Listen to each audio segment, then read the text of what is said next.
Welcome to Frontage class, Frontage online class. Today in this video we are doing sense of compulsion past. Compulsion आप जानते हैं मजबूरी को बताने के लिए यूज किया जाता है. हम लोग उसका प्रेजेंट कर चुके हैं, पास्ट अब कर रहे हैं. हैज टू हैव टू का यूज कर चुके हैं, आज हम लोग करेंगे हैड टू का use.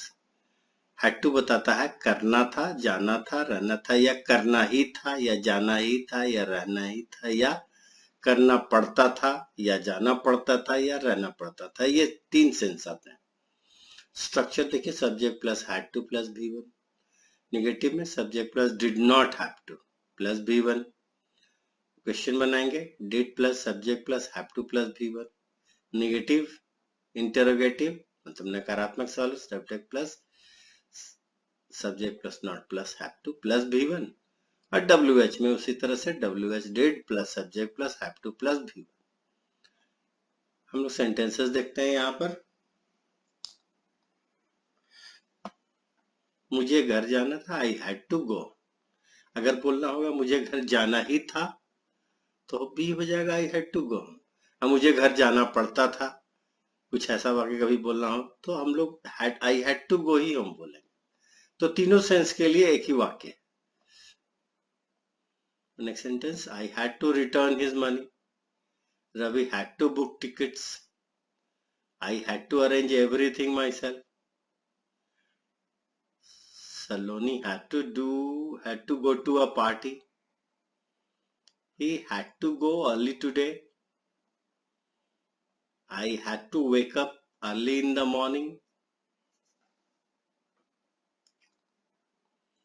We had to solve this matter under all circumstances. Under all circumstances means हर परिस्थिति में, हर हाल में. Solve माने सुलझाना. I had to get my house painted. मुझे अपना घर पेंट करवाना था. देखिए मैंने प्रेजेंट में बताया था, उसी तरह से यहाँ भी यूज हो रहा है. Get my house painted, paint करवाना था. जब हम लोग दूसरे से काम करवाते हैं अपना तो गेट यूज करते हैं. Ravi had to get his car repaired. I had to get rid of this person, this problem. Get rid of मतलब छुटकारा पाना. My friends had to go by morning flight. You had to do one small work that also you couldn't do.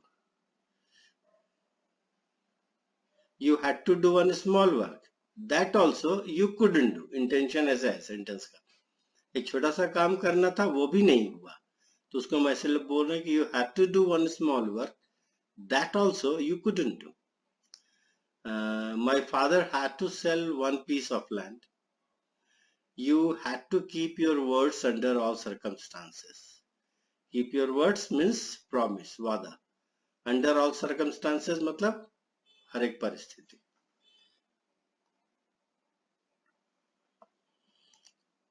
Rima did not have to live there. I did not have to sell my car.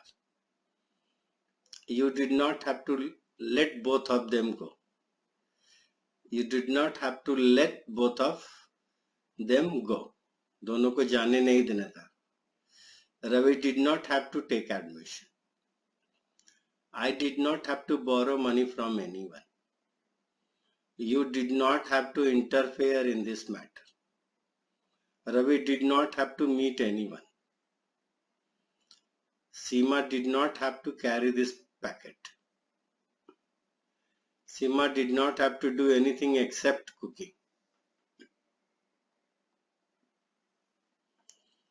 I did not have to buy that model car. Samir did not have to trust Ravi. तो हम लोगों ने positive और negative sentences कर लिए.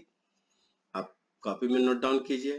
पहले English sentences मेरे वाले को ही बोलने का कोशिश कीजिए, पहले लिख करके बोलने का कोशिश कीजिए और इस तरह फिर उसके बाद अपने सेंटेंसेस डेवलप कीजिए. इस तरह से आप इम्प्रूव कर जाएंगे. और आप ज्यादा सेंटेंसेस के लिए फिर मेरे को भी कांटेक्ट कर सकते हैं, बात कर सकते हैं. That's all. Thank you.